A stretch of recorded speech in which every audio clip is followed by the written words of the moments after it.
अस्सलाम वालेकुम everyone, welcome back to Salshi's life. I hope आप सब ठीक ठाक होंगे। आज जैसे ही मैं टेरेस पे आई ना तो मुझे पहले तो आसमान पे ये मंज़र बहुत अच्छा लगा। चाँद इतना खूबसूरत लग रहा था और साथ-साथ प्यारी हवा चल रही थी। बड़ा मेरा दिल किया ना थोड़ा टाइम यहाँ पे स्पेंड करने का, लेकिन जैसे ही माइंड में आया कि भई बहुत सारे काम हैं आज करने को, पहले उनको कंप्लीट कर लेते हैं, फिर मौसम एन्जॉय करेंगे। तो जैसे कि आप सबको पता है स्कूल स्टार्ट होने वाले हैं और हम मॉमीज़ का काम डबल ट्रिपल होने वाला है, तो क्यों ना अपने काम पे पहले हम फ़ोकस कर लें। बैग मैंने डिप किए हुए थे, पानी में डिटर्जेंट डाल के मिक्स करके बैग्स को डिप कर दिया था। मैं हर साल स्कूल की तरफ से मिलने वाले बैग्स नहीं परचेज़ करती। अगर बैग्स की कंडीशन ठीक है तो हम उन्हीं बैग्स को चला लेते हैं। ये वाले बैग्स क्वालिटी में बहुत अच्छे होते हैं जो स्कूल वाले देते हैं हमारे बच्चों को। फ्री में नहीं देते, ठीक-ठाक पैसे लेते हैं, लेकिन कंडीशन में अच्छे हैं तो मैं नहीं परचेज़ करती और ये चलते भी बहुत अच्छे हैं। 2 क्या 3 साल भी ये निकाल सकते हैं, लेकिन मेरे बच्चे 2 साल आराम से ये बैग निकाल लेते हैं। तो महद ने लास्ट ईयर लिया था, इस साल मैंने उसके लिए नहीं लिया, सोचा जल्दी से वॉश करते हैं क्योंकि दिन है ही नहीं। मंडे से बच्चों ने जाना है स्कूल और काफ़ी सारे काम थे उनके, बैग्स की सेटिंग करना, वॉश करके इनको ड्राई करने के लिए रखना। ये शुक्र है कि मौसम थोड़ा खुल गया है, जो सेक लगती है ना धूप की वो अब लगने लगी है, बारिशें भी थोड़ी स्टॉप हो गई हैं और हवा भी चल रही है। तो बैग्स मैंने धो के दोनों के बारी-बारी चेयर्स पे डाल दिए थे और जो बैग्स में से चीज़ें निकली थी ना तो वो तो मुझे समझ नहीं आती, स्पेशली अपने बेटे की, कि क्या ये अंदर बैग में जमा करता रहता है। मतलब थ्रू आउट उसका बैग ट्यूशन में रहा है, मैं उसको प्रॉपरली क्लीन नहीं कर सकी।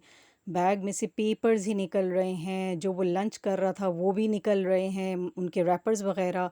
पाउच का बुरा हाल है, किसी कॉपी पे शीट है तो किसी पे नहीं है। तो लड़के बचपन से ही इतने केयरलेस हैं, होते हैं, आगे जाके केयरफुल हो जाएँगे, कुछ नहीं कह सकते। इसके साथ इसकी क्लास के बच्चे हैं, मुझे बहुत उन पे प्राउड फ़ील होता है, इतने सेंसिटिव, इतने केयरफुल बच्चे हैं ना कि इसको मैं एग्ज़ाम्पल्स भी देती रहूँ तो इसको कोई फ़र्क नहीं पड़ता। इनको यही लगता है कि हमारी मम्मा सिर्फ़ हम में ही बुराई निकाल रही होती हैं। तो उसके बैग का अंदर से हशर देख के मेरा बड़ा दिल खफ़ा हुआ। सारा बैग मैंने क्लीन किया, उसको वॉश करके ड्राई करने रख दिया। पाउच देख रही हूँ तो बेतहाशा इसमें पेन है, हाइलाइटर हैं, मार्कर्स हैं, यानी कि हर हफ़्ते 2 हफ़्ते के बाद डिमांड होती है बच्चे की कि मार्कर ड्राई हो गया है, रिमूवर काम नहीं कर रहा। अब देखें तो उसमें से निकले चले जा रहे हैं।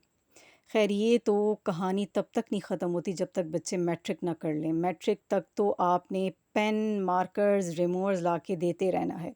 तो इसमें जितने अननेसेसरी होंगे वो मैं हटा दूँगी।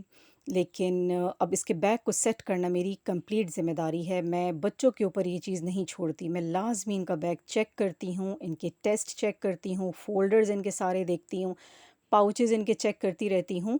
तो ये ज़िम्मेदारी ना लाज़मी हमने करनी है। बच्चों को पता चलता है कि हमारे पेरेंट्स हम पे चेक रखे हुए हैं, वो भी कॉन्शियस रहते हैं। कलर पेंसिल्स अब यूज़ नहीं करता महद, इनको मैंने हटा दिया था, सारे एक्स्ट्रा पेपर्स हटा दिए थे। कॉपीज़ की अल्हम्दुलिल्लाह कंडीशन इस दफ़ा बेहतर थी, वरना महद की कॉपीज़ की कंडीशन भी बहुत बुरी होती है। बैग मैंने शाम को धो के चेयर पे डाल दिया था। इस वक्त मॉर्निंग का टाइम था, बैग बहुत अच्छे से ड्राई हो गया था, क्लीन हो गया था। थोड़ा सा रंग इसका लाइट हो गया है, लेकिन कंडीशन बिल्कुल ठीक ठाक है, कहीं से कोई ज़िप नहीं ख़राब हुई, कोई सिलाई नहीं उधड़ी हुई। तो इसी बैग को हम इस साल चला लेंगे और जितनी भी महद की कॉपीज़ हैं, बुक्स हैं, सबको अब मैं काउंट करके तरतीब से रख दूँगी। और मेरे ख़्याल से हर मदर की ये ड्यूटी स्टार्ट हो गई है भई, तमाम तरह के रेस्ट ख़त्म। अब आपने घर की ज़िम्मेदारियाँ भी सँभालनी हैं और ये ऑफ़ कोर्स सबसे बड़ी ज़िम्मेदारी है जिसको करना ही करना है हमने। तो इस वक़्त टेबल पे बुक्स ही बुक्स फैली हुई थी।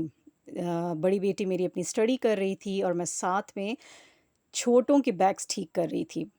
तो जितनी भी कॉपीज़ की कंडीशन थोड़ी रफ़ थी या शीट्स उतरी हुई थी, उनको मैं शीट चढ़ा दूँगी। बुक्स की कंडीशन भी ठीक थी, बाइंडिंग नहीं ख़राब हुई हुई उनको थी। भी तरतीब से मैं बैग में रख दूँगी।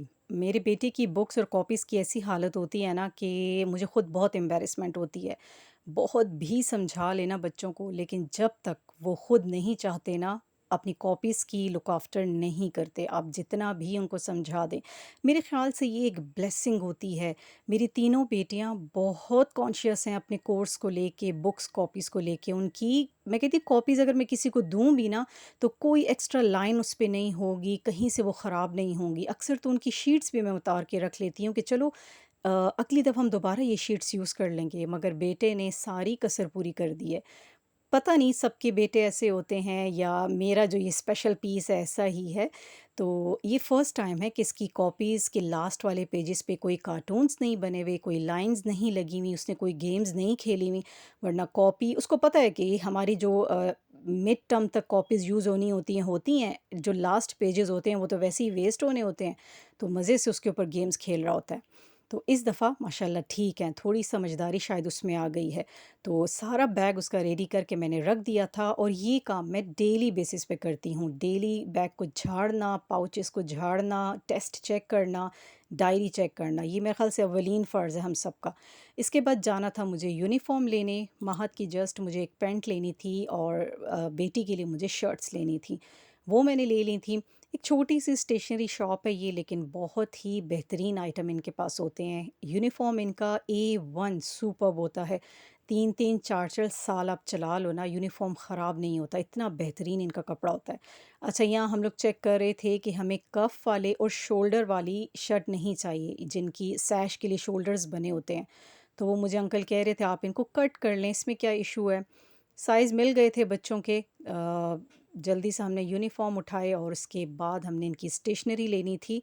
तो ये एक छोटी-सी शॉप है, लेकिन हर चीज़ यहाँ पे मुझे मिल जाती है, इतनी ज़बरदस्त शॉप है ये। और आज तो मुझे ये देख के बड़ी हैरत हुई कि अंकल ने शूज़ भी रखना शुरू कर दिए हैं, बिल्कुल सर्विस और बाटा वाली क्वालिटी के। तो लेकिन शूज़ के अंदर मुझे चेक करना था कि सोल इसकी कैसी है। मेरी बेटी डिज़ाइन चेक कर रही थी, मम्मा एक ही ओल्ड डिज़ाइन हर साल हम पहनते हैं।